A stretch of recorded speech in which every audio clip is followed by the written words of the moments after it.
Las historias sobre sectas siempre comienzan igual, con rumores.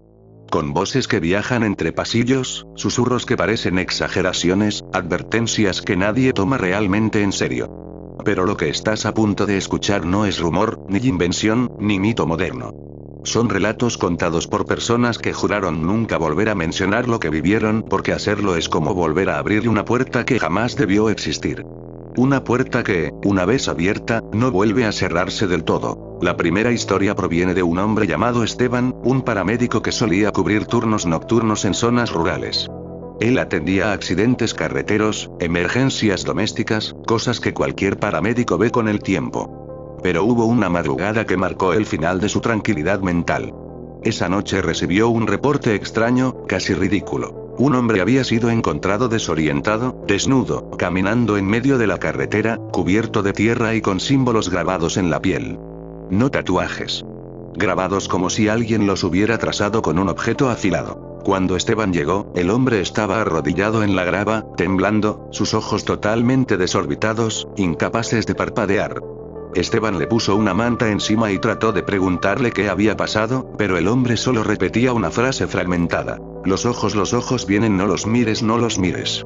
En ese momento, pensó que se trataba de un caso de alucinaciones por drogas, o un brote psicótico. Pero al subirlo a la ambulancia, ocurrió algo que nunca pudo borrar de su memoria.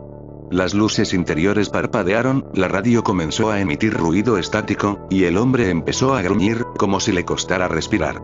Cuando Esteban acercó la linterna para revisarlo, vio algo imposible. Los símbolos en la piel del hombre parecían moverse, expandirse, como si fueran gusanos bajo la dermis. Esteban retrocedió instintivamente. El hombre volvió a hablar, pero esta vez no era un susurro tembloroso. Era una voz gutural, profunda, como si otra cosa hablara desde dentro de él. Le dijo: ellos ya saben que me encontraste. Y después se desmayó. Lo trasladaron al hospital más cercano, pero las cosas ahí se pusieron peor. El hombre fue llevado a un cuarto aislado, mientras los doctores intentaban entender qué tenía. Pero nadie podía explicar por qué su ritmo cardíaco se mantenía tan bajo sin que muriera, o por qué su temperatura corporal era prácticamente la de un cadáver. A medianoche, el hombre se levantó de la camilla sin ayuda, se quitó los sueros, y comenzó a avanzar hacia la ventana. Las cámaras de seguridad lo captaron murmurando cosas en un idioma desconocido. Uno de los guardias juró que el vidrio se agrietó antes de que él siquiera lo tocara. Y luego se arrojó. Lo encontraron destrozado en el suelo del estacionamiento. Pero lo que desató el pánico fue que, al revisarlo, los símbolos en su piel habían desaparecido y en su lugar solo quedaban marcas circulares, como de manos, pero manos demasiado grandes para ser humanas. La policía inició una investigación. Revisaron el área donde lo habían encontrado, y hallaron huellas en el campo cercano. Decenas de huellas, todas alrededor de un círculo de piedras quemadas. En el centro había restos de velas negras, y una cuerda manchada de algo que todos prefirieron suponer que era pintura roja. Pero lo verdaderamente perturbador fueron las grabaciones de la cámara de la patrulla que lo vio primero. A varios metros detrás del hombre, por unos segundos, se distinguían sombras largas, alargadas, demasiado altas que parecían moverse hacia él antes de que la cámara fallara. Días después, Esteban empezó a encontrar símbolos dibujados en su propia puerta. Al principio pensó que eran bromas, hasta que comenzaron a aparecer incluso en el parabrisas de su ambulancia, trazados con lodo o algo más espeso. Una noche, al llegar a su casa, vio a un grupo de personas de túnicas oscuras paradas al final de su calle. No hablaban. No se movían. Solo lo observaban. Cuando llamó a la policía, desaparecieron sin dejar rastro. Sin embargo, al día siguiente, su jefe lo reubicó en una zona totalmente distinta. Nadie dijo nada, pero todos en la base conocían los rumores. Esa secta, la que hacía rituales en el campo, llevaba años operando en silencio. Nunca buscaban víctimas al azar. Siempre iban por quienes abrían la puerta equivocada. Esteban renunció meses después, pero jamás se quitó la sensación de ser observado. La segunda historia llegó a manos de un investigador privado llamado Mauricio, quien había trabajado durante años rastreando personas desaparecidas en zonas remotas. Su experiencia lo había curtido. Sabía distinguir entre un secuestro común, una fuga planeada y aquellos casos que nunca debieron cruzarse con él. Esta historia pertenece a ese último grupo. Todo comenzó cuando una madre desesperada lo contrató para encontrar a su hija, una joven universitaria llamada Daniela que llevaba desaparecida 2 semanas. La policía había cerrado el caso como probable huida voluntaria, pero Mauricio notó algo inquietante en los mensajes de texto que la chica dejó antes de desaparecer. Parecían escritos con prisa, pero había una frase repetida 2 veces. No abras la puerta roja. Nadie en la familia entendía a qué se refería. Mauricio rastreó la última ubicación del celular hasta una zona rural con casas muy dispersas, casi en medio de la nada. Cuando llegó, encontró una pequeña comunidad con habitantes que parecían vivir en otra época. Vestimentas antiguas, miradas esquivas, y un silencio extraño que se apoderaba del ambiente apenas uno cruzaba el camino principal. Nadie quería hablar con él. Nadie quería mencionar a Daniela.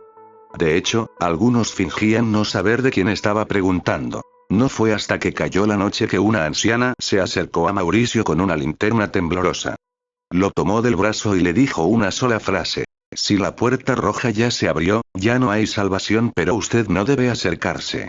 Mauricio intentó preguntarle más, pero la mujer se alejó caminando tan rápido que perdió de vista su figura. A la mañana siguiente, revisó cada sendero alrededor del pueblo.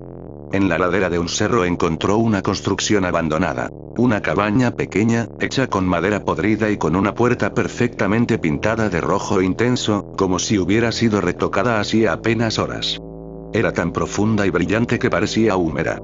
A pesar de ello, no tenía cerradura.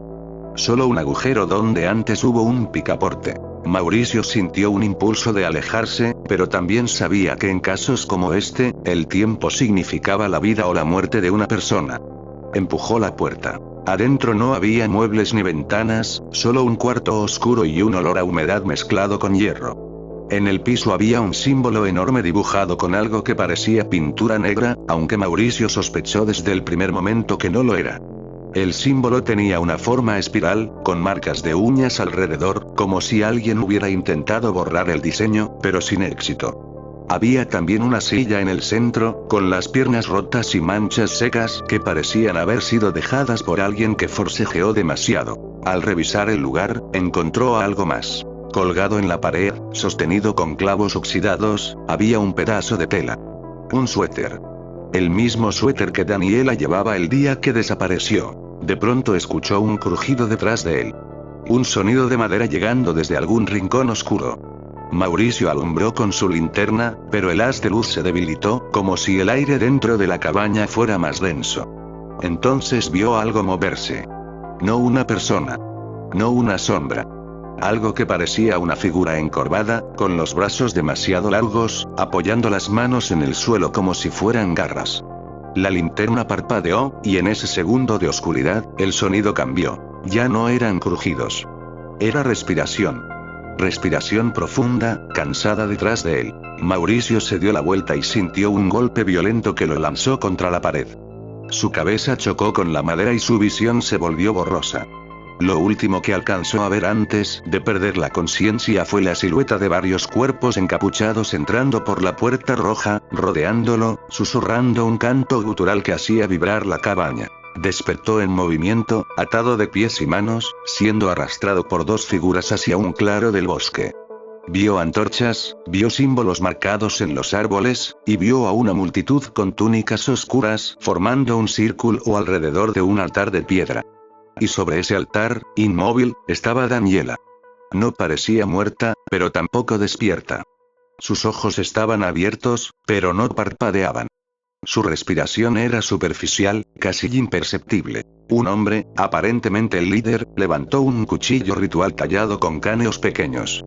Pero lo que realmente paralizó a Mauricio fue el símbolo marcado en la frente de la joven. Era el mismo símbolo espiral que había visto en la cabaña. El hombre habló con una voz profunda. Ella abrió la puerta roja. Debe unirse al huésped.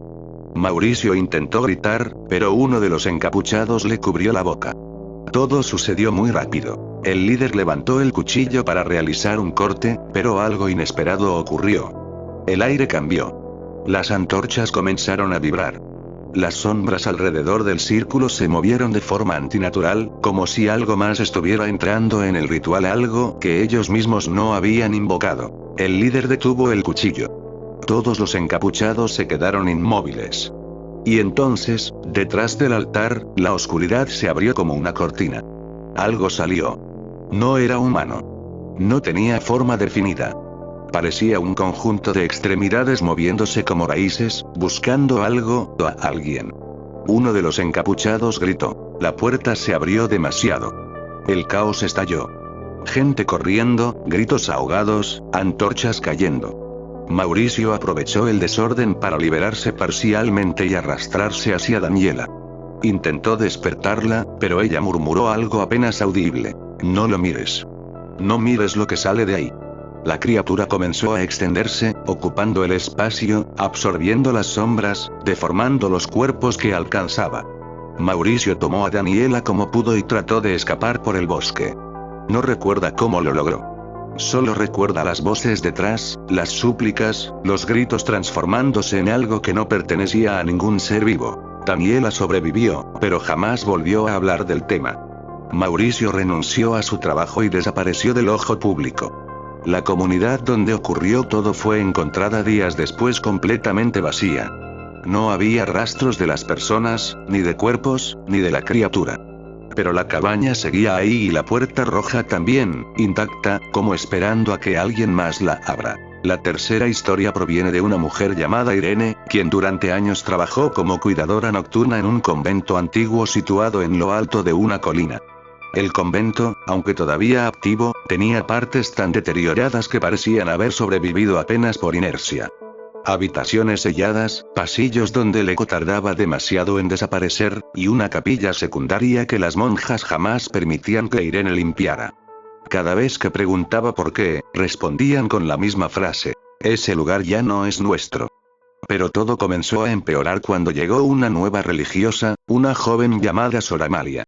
Tenía una mirada profunda, tan fija, que incomodaba a cualquiera. Nunca sonreía, jamás hablaba de su pasado, y evitaba cualquier conversación que involucrara la capilla secundaria. Sin embargo, Irene notó algo más perturbador. En varias ocasiones encontró a Sor Amalia caminando por los pasillos en plena madrugada, descalza, con la ropa manchada de tierra como si hubiera estado cavando. Una noche, Irene escuchó un sonido metálico que provenía de la parte baja del convento, del sótano. Un área que se suponía estaba clausurada. Al bajar para investigar, encontró un candado roto colgando de la puerta y marcas de arrastre en el suelo. Cuando iluminó con su lámpara, vio algo que la dejó inmóvil. Velas negras colocadas en forma de círculo, símbolos tallados en las paredes de piedra, y restos de animales acomodados cuidadosamente como parte de un ritual. Pero lo más alarmante fue el objeto en el centro del círculo. Un libro de cuero viejo, con una cubierta que parecía piel humana. Mientras examinaba la escena, escuchó pasos detrás de ella. Pasos lentos, seguros. Al darse la vuelta, encontró a Sor Amalia de pie, con las manos cubiertas de tierra fresca. La joven monja habló con una voz más grave que la habitual. No deberías estar aquí. No todavía. Irene retrocedió, pero tropezó con una de las velas y la apagó. Al hacerlo, el sótano pareció oscurecerse más de lo normal. No como si la luz disminuyera, sino como si algo más hubiera ocupado el espacio. Amalia avanzó hacia ella, pero su sombra se movía en una dirección distinta, como si caminara hacia otro punto. Eso no fue lo peor. La sombra tenía otra forma. Era más alta, con extremidades más largas, con un rostro alargado que no coincidía con el de la monja. Irene corrió escaleras arriba, pero antes de alcanzar la puerta, escuchó la voz de Amalia detrás. Ya la escuchaste. Ya la despertaste. Ahora vendrá por ti también. A partir de esa noche, la actividad en el convento cambió. Las monjas que antes eran bien habladas comenzaron a evitar a Irene. La miraban con una mezcla de lástima y miedo. Una de las ancianas, Sor Carmen, le dijo una noche mientras temblaba: ella no es una de nosotras. No desde que abrió el libro. Despertó a la madre del pozo. Irene no entendía nada, pero Sor Carmen continuó: las más antiguas ya sabían que esta tierra está marcada. El pozo está sellado, pero si alguien lo abre, la madre busca un cuerpo nuevo. Una voz nueva. Esa misma noche, Irene escuchó golpes provenientes de la capilla secundaria, esa misma que tenía prohibido limpiar. Golpes secos, como si alguien empujara algo grande desde adentro. Cuando se acercó, vio que la puerta vibraba ligeramente. No como si temblara por el viento, sino como si algo respirara detrás de ella. Sintió frío en la nuca, y cuando giró, vio a Sor Amalia observándola desde el pasillo, pero con una sonrisa torcida, una sonrisa demasiado amplia para su rostro. La madrugada siguiente ocurrió lo que desató el caos. Irene despertó por un grito ahogado que provenía del patio trasero del convento. Al salir corriendo, encontró un agujero enorme en la tierra, como si hubiera sido excavado desde adentro hacia afuera. A un lado del agujero estaba una tapa de piedra rota, cubierta de símbolos. Todo el terreno alrededor estaba hundido, como si algo hubiera salido arrastrándose. Las monjas se reunieron alrededor del agujero, rezando con desesperación. Pero Sor Amalia no estaba entre ellas. Irene la encontró más tarde, dentro de la capilla secundaria, de pie frente al altar, con el libro ritual en las manos. El altar estaba cubierto de sangre fresca, y en el centro había una figura humanoide pero no viva. Parecía un cuerpo construido con carne vieja y huesos torcidos, sin ojos, sin boca, como una carcasa vacía esperando ser llenada. Amalia alzó la vista y dijo: «La madre ya viene. No puedes detenerla. Ella ya me eligió, pero creo que también te eligió a ti». Las velas se apagaron al mismo tiempo, dejando solo la luz tenue de la luna entrando por un vitral roto. Y entonces, desde el agujero en el patio, se escuchó un chillido. Un sonido seco, profundo, que hacía vibrar el piso de piedra. Algo se estaba acercando al convento. Irene corrió para alertar a las demás, pero las puertas principales estaban trabadas.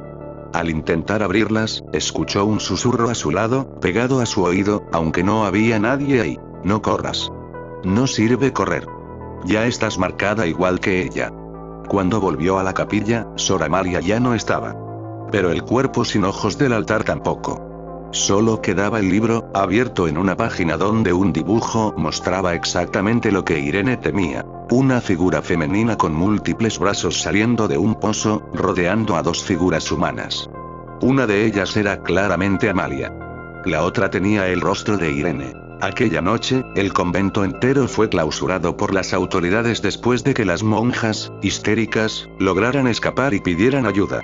Nunca encontraron a Amalia ni a Irene. Pero los investigadores sí encontraron algo más inquietante. En la capilla secundaria, en el piso de piedra, había dos pares de huellas. Unas eran de pies descalzos normales. Las otras eran de alguien que tenía dedos demasiado largos, casi como garras, y avanzaban hacia afuera, hacia el bosque, como si apenas hubieran comenzado su camino. La cuarta historia proviene de un lugar que no aparece en mapas turísticos, ni en registros bancarios, ni siquiera en catálogos de propiedades rurales. Sin embargo, todos los habitantes del estado lo conocen de oído. Le llaman simplemente la Comunidad del Valle, un poblado aislado donde nadie entra sin ser invitado, y del que muy pocos regresan. Esta historia la contó un paramédico llamado Julián, quien fue enviado junto a su equipo para atender un supuesto accidente en esa zona remota. Nunca olvidó lo que vio. Todo comenzó con una llamada extraña al servicio de emergencias. Una mujer, con voz temblorosa, informó que varias personas estaban convulsionando en un claro del bosque. Antes de dar la ubicación exacta, la llamada se cortó. El sistema solo alcanzó a registrar coordenadas aproximadas, suficientes para enviar una ambulancia. Julián y su compañero, Mario, emprendieron el camino por una vereda angosta, rodeada de árboles tan altos que el sol parecía no pasar entre ellos. Tras casi una hora manejando en silencio, llegaron a lo que parecía una entrada rústica hecha con troncos cruzados. Ahí encontraron a tres mujeres esperándolos. Vestían prendas largas, tonos tierra, y llevaban collares hechos con pequeñas piedras negras. Sus miradas eran profundas, pero no agresivas. Solo extrañamente tranquilas. Una de ellas, la más joven, habló primero. «Gracias por venir. Por favor, síganos. No tenemos mucho tiempo». Julián y Mario se miraron, dudando, pero siguieron a las mujeres hacia un sendero que descendía hasta un pequeño valle. El lugar parecía sacado de otra época. Casas de adobe, huertos simples, herramientas hechas a mano. Pero lo que más llamó su atención fue que todos los habitantes los observaban sin parpadear. No había sonrisas, no había murmullos, solo miradas pesadas, como si fueran jueces esperando un veredicto. Finalmente, llegaron al claro del bosque. Lo que vieron ahí les heló la sangre. 6 personas estaban tendidas en el suelo, rodeadas por un círculo de piedras negras idénticas a las que llevaban las mujeres en los collares. Los cuerpos se retorcían, pero no como convulsiones normales. Era como si intentaran levantarse y al mismo tiempo fueran empujados hacia abajo por algo invisible. Sus manos arañaban la tierra, sus ojos estaban en blanco, y de sus bocas salían susurros incomprensibles en un idioma que ninguno había oído jamás. Mario se acercó a uno de ellos para revisar signos vitales, pero en cuanto tocó su piel, el hombre abrió los ojos de golpe, enfocándolo de manera precisa y violenta. No eran ojos humanos. Eran completamente negros, sin pupila. El hombre habló con voz doble, como si 2 gargantas pronunciaran al mismo tiempo. No los toquen. Ya son del valle. Julián retrocedió horrorizado mientras las 3 mujeres se colocaban alrededor del círculo. La mayor de ellas levantó los brazos y dijo: el despertar ya comenzó. Ustedes llegaron en el peor momento, pero quizás también en el mejor. Antes de que pudieran huir, decenas de habitantes empezaron a rodear el claro. No los tocaban, pero cerraron todas las salidas. Sus rostros seguían impasibles, como si todo lo que ocurría fuera completamente normal. La mujer mayor continuó: estas personas fueron elegidas. La tierra del valle decidió abrirse para escuchar sus voces. Pero el ritual fue interrumpido, y ahora lo que está dentro de ellos no quiere regresar. Julián intentó pedir explicaciones, pero la mujer simplemente señaló las piedras negras. Estas son las voces del valle. Mantienen atrapado al huésped. Pero su fuerza se debilita. Necesitamos reforzar el círculo antes de que él logre salir. ¿Quién es él?, preguntó Mario. La mujer sonrió por primera vez, pero no fue una sonrisa humana. Fue una expresión forzada, tensa. El que duerme debajo del valle. El que nos protege y nos castiga. El que come lo que olvidamos enterrar. En ese momento, uno de los cuerpos convulsionantes se arqueó hacia atrás con tanta fuerza que sus huesos tronaron. Su boca se abrió más de lo normal, como si su quijada fuera de goma. Y entonces lanzó un grito. No un grito humano. Era como el rugido de un animal mezclado con voces infantiles llorando. Julián sintió un dolor punzante en los oídos. Varias personas del pueblo cayeron de rodillas, mientras otros comenzaron a cantar un cántico gutural para contrarrestar el sonido. Uno de los convulsionantes logró liberarse parcialmente del círculo. Gateó hacia Julián con movimientos espasmódicos, como si sus articulaciones tuvieran doblez donde no deberían. Se acercó tanto que Julián pudo ver que algo se movía debajo de su piel, recorriendo su cuerpo como un parásito gigante buscando salida. La mujer joven tomó del suelo un cuenco lleno de un líquido espeso y negro. Sin decir nada, lanzó el contenido al rostro del hombre. Este dejó de moverse de inmediato. Su cuerpo se puso rígido y luego cayó como un saco vacío, sin peso. Del líquido derramado salía un olor metálico, casi dulce, que mareó a los paramédicos. Ya es tarde, dijo la mujer mayor. Él está despierto. La tierra tembló levemente bajo sus pies. No como un terremoto, sino como si algo enorme estuviera ascendiendo desde muy abajo, empujando la tierra con lentitud y paciencia. Las piedras del círculo comenzaron a vibrar. Las personas del pueblo empezaron a cantar más fuerte, como si quisieran ahogar un ruido que aún no se escuchaba. Julián tomó a Mario del brazo. Tenemos que irnos. Ahora. Intentaron abrirse paso entre los habitantes, pero nadie se movió. Sus cuerpos eran barreras perfectas. Todos tenían la misma expresión vacía, como si no hubiera vida detrás de los ojos. Una niña tomó la mano de Julián y con voz suave dijo: no se vayan. Él quiere conocerlos. El temblor aumentó. La tierra se agrietó. Una grieta profunda se abrió justo en el centro del círculo, devorando una de las piedras negras. De la grieta salió un sonido que no pertenecía a este mundo. Algo entre respiración profunda, arrastre húmedo y un llanto que parecía provenir de miles de gargantas. Julián jamás reveló cómo escapó. Solo dijo que corrieron hasta que sus piernas dejaron de responder. Dijo que el bosque entero se cerraba detrás de ellos, como si tratara de atraparlos. Y que al voltear, vio a la comunidad completa observándolos desde la colina, inmóviles, con las manos levantadas hacia ellos como si les desearan buena suerte, o como si los estuvieran marcando desde la distancia. El reporte oficial decía que no había encontrado ningún poblado en esa zona. Pero Julián asegura que cada noche, cuando intenta dormir, escucha el mismo sonido debajo de su cama. Un arrastre lento, húmedo, y una voz infantil susurrando. Aún no conoces al valle, pero el valle sí te conoce a ti. La quinta historia fue contada por un hombre llamado Rodrigo, un topógrafo que trabajaba para una constructora encargada de abrir caminos rurales en zonas montañosas. Estaba acostumbrado a pasar días enteros en lugares deshabitados, entre bosques densos y barrancas profundas. Pero jamás había visto nada parecido a lo que encontró en un valle escondido donde, según él, operaba un culto tan antiguo que ni siquiera tenía nombre, porque sus miembros se negaban a pronunciarlo. Todo comenzó cuando la empresa le asignó la tarea de inspeccionar una zona virgen donde se planeaba abrir un sendero para maquinaria pesada. Al llegar, Rodrigo se dio cuenta de que el valle era extraño incluso para alguien con su experiencia. Los árboles eran demasiado altos y delgados, y se mecían hacia el mismo punto, incluso cuando no había viento. El suelo estaba cubierto de hojas negras, como si todos los árboles las hubieran quemado desde adentro antes de caer. Y además, había algo inquietante. Marcas triangulares talladas en las rocas, repetidas una y otra vez, como advertencias. Durante su primer día de trabajo, Rodrigo encontró una serie de montículos perfectamente alineados. No parecían naturales. Eran como pequeñas tumbas, pero sin cruces ni señalizaciones. Al acercarse, notó que algunos habían sido abiertos recientemente desde adentro, como si algo hubiese salido. Decidió marcar el área en sus planos, pero al levantar la vista, vio a una persona entre los árboles.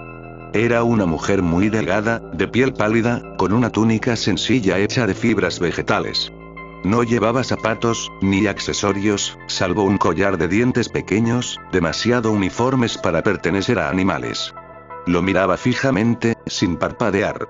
Rodrigo la saludó, pero la mujer se giró y desapareció sin hacer ruido, moviéndose como si flotara entre la maleza. Esa noche, mientras montaba su tienda para dormir, escuchó un sonido extraño. Un cántico muy bajo, repetitivo, que venía de todas partes y de ninguna. No eran palabras. Era un murmullo constante, como si muchas personas estuvieran rezando bajo tierra. El sonido aumentaba y disminuía, como si respirara.